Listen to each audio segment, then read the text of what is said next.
Gas তোলো আর বই সিজ করে দেবো, এদেরকে আর গ্যাস টেস নিতে দেবো না, এরকম করে থ্রেট করছে। সময় আমার বাবাকে হিট করে, আমার বাবার চোখের এই কোণাটার মধ্যে হিট করে, আর আমার বাবাকে টেনে নিয়ে ওখানে ফেলে দেয়।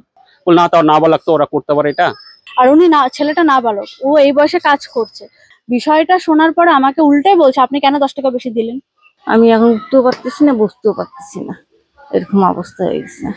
বললো আর কি আমরা ফেসে যাবো, মানে আমাদের বাড়ির ভিতরে এসে একটা না বলকে করবে তাদের। উজ্জ্বলা গ্যাস সিলিন্ডার ডেলিভারি করতে অতিরিক্ত 10 টাকা দাবি, আর তা নিয়ে বিবাদ। গ্রাহকের সঙ্গে গ্যাস সিলিন্ডার ডেলিভারি বয়ের মধ্যে হাতাহাতির ঘটনায় চাঞ্চল্য ছড়ালো শিলিগুড়ি সংলগ্ন ডাবগ্রামে। ঘটনায় এক মহিলা ও এক ব্যক্তি আহত হয়েছেন।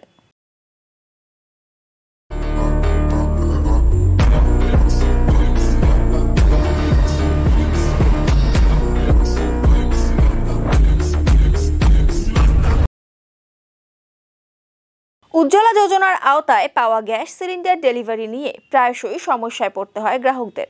এই বিষয়ে মিনা সরকার নামে ডাবগ্রামের এক বাসিন্দা মুখ্য কার্যালয়ে অভিযোগও করেছিলেন। এরপর আজ মিনা সরকারের বাড়িতে গ্যাস ডেলিভারি দিতে পৌঁছয় ডেলিভারি বয়। সেই সময় অতিরিক্ত 10 টাকা দাবি করে সে। সেই টাকা না দিতে চাইলে সিলিন্ডার নিয়ে চলে যেতে শুরু করে। অভিযোগ, ঘটনার প্রতিবাদ করলে মিনা সরকারের মা বাবার সঙ্গে বিবাদ ও হাতাহাতি হয় ডেলিভারি বয়ের। পরে সুযোগ বুঝেই পালিয়ে যায় ডেলিভারি বয়। ঘটনার পরই এই বিষয়ে ব্যবস্থা গ্রহণের দাবি জানান মিনা সরকার। ব্যাপারটা হচ্ছে এই যে, এটা আমার হচ্ছে উজ্জ্বলা গ্যাসের বই, আর এটা হচ্ছে আমার নাম্বার, কনজিউমার নাম্বার, ঠিক আছে। এবার বিষয়টা হয়েছে, আমরা এই ফুলবাড়িতে আমার মেন অফিস, আর হচ্ছে আমরা গ্যাস তুলি আপনার হচ্ছে হাতিয়ারাঙ্গা থেকে। এবার আউটলেটে যখন আমি গ্যাস নিই, সেই সময় তো জোর জুলুম করে, বেশি টাকা চায় ওরা। হ্যাঁ, তো আমাকে যখন গ্যাসের জিনিসপত্র দিয়েছিল সেই সময় আমাকে 400 টাকা নিয়েছিল। তো গ্যাসের জন্য যে আমি রসিদ চেয়েছিলাম সেটা আমাকে দেয়নি, অন্য কোনো একটা কাগজ দিয়েছিল। এইবার বিষয়টা হচ্ছে ওরা সবসময় জোর জুলুম করে। দ্বিতীয়ত মাসে মাসে গ্যাস দিয়ে যায় বাড়িতে। এইবার এর আগের মাসে যখন গ্যাস দিতে এসেছিল, যতবারই আসে ততবারই হচ্ছে আমরা 10 টাকা করে বেশি দিই। এবার 856 টাকা আমার গ্যাস, আমি দেখাচ্ছি, আমার গ্যাসের মেসেজটাও আছে। এবার ব্যাপারটা হচ্ছে আমার ওটিপি সবই আছে। তো ছেলেটা আসলো, বললো ওটিপি দিতে হবে, আমি বেরোলাম, ওটিপি দিলাম। এবার 870 টাকা আমার মা ওকে পেমেন্ট করেছে। পেমেন্ট করার পর ও বলছে যে 870 টাকা হাতে তো নিল, তারপরে ও আমাকে বলছে যে 880 টাকা লাগবে। তো আমি বলছি কেন লাগবে? তখন ওরা সবসময় একটা কথা বলে, যখনই টাকা বেশি চায়, আমরা যখন জিজ্ঞাসা করি কেন বেশি লাগবে, তখন ওরা সবসময় বলে যে ওরা ফুলবাড়ি থেকে গ্যাস নিয়ে আসে, তার জন্য হচ্ছে ওদের নাকি তেলের খরচাটা লাগে। তো তেল খরচা লাগে, সেটা ওরা আমাদের থেকে তুলে দেয়। এমনি ন্যাচারালি ইন্ডিয়ান বলুন, স্ফুলিঙ্গ বলুন, সবাই যখন বাড়িতে আমাদের গ্যাস ট্যাস দিতে আসে, আমরা কিন্তু 10 টাকা করে বেশি দিই।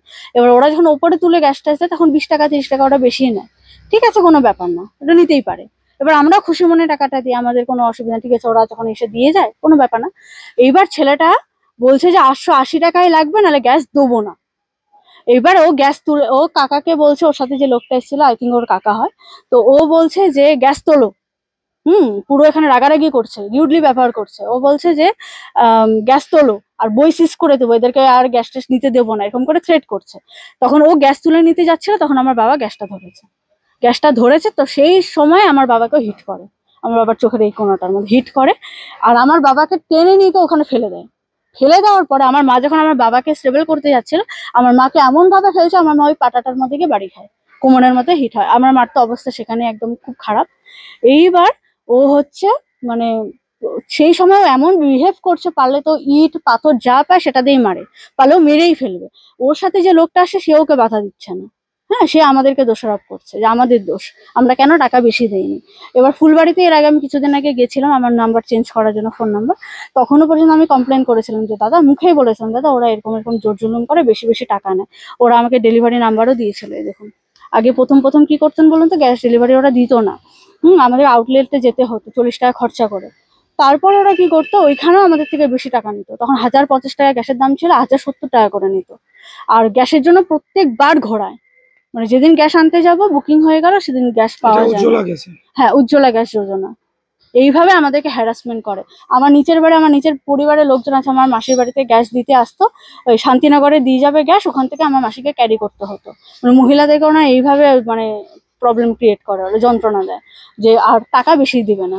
হ্যাঁ, আমার গায়ে হাত দেয়নি, আমার মাকে মানে ধাক্কা মেরে ফেলে দিয়েছে এখানে, আর আমার বাবাকে হিট করেছে। আর সেই সময় আমি ভয়ে, আমি কিছু না বুঝতে পারি, আমি রাস্তায় গিয়ে পাড়ার লোককে ডাকাডাকি করি, কারণ যেহেতু আমাদের বাড়ির ডিস্টেন্সটা অনেকটা ভেতরে। হ্যাঁ, পুলিশকে ডেকেছিলাম, পুলিশ এসেছিল, পুলিশ নাম টাম লিখলো, আমি ফোন নাম্বার দিয়েছিলাম, যেহেতু যে মালিক আছে তার ফোন নাম্বার আমি দেখা দিতে পারবো। পুলিশ বলছে মিউচুয়াল করে নেওয়ার বিষয়, আর যদি সেটা না হয় তাহলে কমপ্লেন করবে।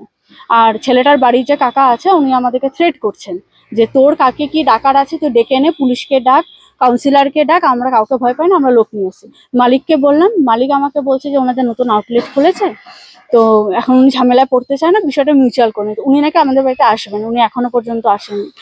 তারপর কানকাটা মোড়ের অফিস থেকে ফোন করেছিল, ফোন করে আমাকে বলছে যে বিষয়টাকে মিটমাট করে দাও। আমি বলছি তাহলে আসুন বাড়িতে মিটমাট করার জন্য, আমরা কোথায় যাবো? অবভিয়াসলি আমরা পুলিশের কাছেই যাবো। তো পুলিশ বলছে মিউচুয়াল না করলে পরে কমপ্লেন করে দিতে। তো মানে ওনারা এত পরিমাণে জোর জুলুম করে আমাদের উপরে টাকার জন্য, আজকে এইভাবে হিট করবে আমরা এটা ভাবতে পারিনি। বলছে ওদের কঠোর শাস্তি হওয়া দরকার, কারণ ওনারা যেভাবে বিহেভিয়ার করে মানুষের বাড়িতে ঢুকে, তো আজকে আমাদের সাথে হয়েছে, দুদিন পরে তো অন্য লোকের সাথে হতে পারে এই জিনিসটা, কারণ এইচপির কাছে তো লোক বাড়ছে, দিন দিন জনসংখ্যা বাড়ছে। তো আমাদের মনে হয় যে সিকিউরিটিটা দেওয়া দরকার। আর যখন আমরা মালিককে ফোন করছি, কমপ্লেন করছি, তো আমার মনে হয় তাদেরকেও উচিত এই বিষয়টা খতিয়ে দেখার জন্য। ওনারা যদি ওনাদেরকে হেল্প করে এইটুকুটুকু, আর উনি না, ছেলেটা নাবালক, ও এই বয়সে কাজ করছে, তো সেটাতে তো ওনারা ফেঁসে যাবেন, তাই না? আর সেইভাবে এসে একটা সাতর্ধ বয়সের লোককে মারলো, আমার মার বয়স 50 বছর, মাকে ফেলে দিল, এই দায়ভারটা কে নেবে এখন? সরকার কি নেবে? আমার তো অবভিয়াসলি দাবি, আমি তো বলেছিলাম যে মিউচুয়াল করে না, মানে ব্যাপারটা হয়েছে ওই যিনি গ্যাস দিয়ে যান, ডেলিভারি দিয়ে যান, তিনি ফোন করেছেন, ফোন করে বিষয়টা শুনলো, বিষয়টা শোনার পরে আমাকে উল্টাই বলছে আপনি কেন 10 টাকা বেশি দিলেন, আপনার তো দেওয়া উচিত হয়নি, এরকম ভাবে বলছে। প্রত্যেক মাসেই কিন্তু ওনারা 10 টাকা বেশি নেন, যার জন্য আমরা, উনিও আগের মাসে এসে 10 টাকা নিয়ে গেছে, 7:30টার সময় আমার বাড়িতে গ্যাস দিয়ে যায়, বুঝতে পারলেন? এইবার হচ্ছে উনি আমাকে থ্রেট করছে যে তোর কাকে ডাকার তুই ডেকে নে, আমি দেখে নেব। তাহলে ওনার যদি মিউচুয়াল করার ইচ্ছা হয়, তাহলে আমি বললাম উনি আসুক। আমি কানকাটা মোড় থেকে যখন আমাকে ফোন করেছে, আমি তখনও বললাম যে আপনি তাহলে আসুন বাড়িতে, আমার দেখে যান আমার বাড়ির লোকের অবস্থা কি করেছে, তারপর মিউচুয়াল তো হবেই, মিউচুয়াল হবে, যদি করতে চাই তাহলে অবভিয়াসলি আমরা করবো, সবার সামনে মিউচুয়ালটা হবে। হ্যাঁ, তো ওনারা থ্রেট করছে এখন আমাদেরকে।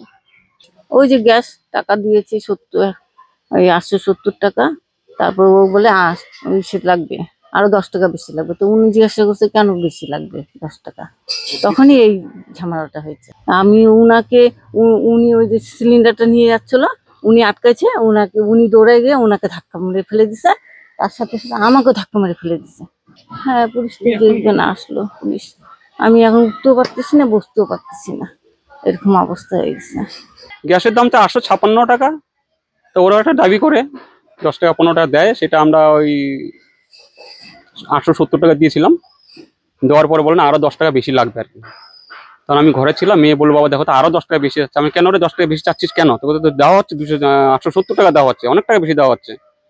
তো না দিলে গ্যাস নিয়ে চলে যাব, তা বই সিজ করে দিব, দিতেই হবে। তো গ্যাস সিলিন্ডার যখন উঠাচ্ছে নিয়ে যাচ্ছে, তখন ওকে ধরেছি গ্যাস সিলিন্ডারকে, ওকে সরাই দিচ্ছে, ওখান থেকে সরাই দিয়ে আমাকে সঙ্গে সঙ্গে হিট করলো চোখের সামনে যেখানে, আর যেখানে গিয়ে আমাকে ফেলে দিল। যে আমি ও ধরতে গেছি, ও যাচ্ছে আর কি, মেরে চলে যাচ্ছে, ও ধরতে গেছি, ধরে থেকে আমাকে আবার ফেলে দিল, ফেলে দিয়ে ওর মা আবার আমাকে উঠাতে গেছে, আর মাকেও ধাক্কা দিয়ে ফেলে দিল আর কি। 870 টাকা দেওয়া হয়ে গেছে অলরেডি, আরো 10 টাকা লাগবেই ওটা। তারপর তো বাইরে চলে গেল, আমি তো একটা পচা পাতা নিয়ে বেরোলাম, যে তোকে আটকায় রাখবো, তখন ও তো পালিয়ে দূরায় চলে গেল, আর ওই গাড়ি নিয়ে গ্যাস নিয়ে সঙ্গে সঙ্গে চলে গেল আর কি। আর ভাবছিলাম আটকে রাখবো, চাবিটা রেখে দিয়েছিলাম, কিন্তু গাড়ি স্টার্ট ছিল, চলে গেছে। হ্যাঁ, পুলিশ তো কোনো কমপ্লেন করে না, পুলিশকে আমরা ডেকেছিলাম, পুলিশ আসলো, এসে বললো যে যদি ওরা আসে মিউচুয়াল করে। পুলিশ ওনাদেরকে ফোন করেছিল, ওরা বলে আসবে, বলছে মিউচুয়াল করতে। তা পুলিশ বললো যে ওই ছেলেটা নাবালক, 17 বছর 18 বছর হয়নি, নাবালক, তা আপনারা ফেসে যাবেন বললো আর কি। আমরা ফেসে যাবো মানে আমাদের বাড়ির ভিতরে এসে একটা নাবালকে করবে, তাতে নাবালকের গায়ে হাত দিয়েছেন, আমার হাত কি করে দিলাম, আমার তো চিহ্ন আছে, সবকিছু আছে, হাত ওর বাড়ির ভিতরে এসে গ্যাস এক্সট্রা পয়সা নিবে, আপনার হিট কি বল না, তাও নাবালক তো ওরা করতে পারে এটা। যাই হোক, ঠিক আছে, ওরা যদি আসে তাহলে মিউচুয়ালটা করে নেন, তাহলে ভালো হবে আর কি। ঠিক আছে, তাহলে আসুক, তাহলে মিউচুয়াল যদি হয়, আপনার আসুক, তাহলে মিউচুয়াল এগুলো ঝামেলার মধ্যে এখন কি চাই আর কি, না।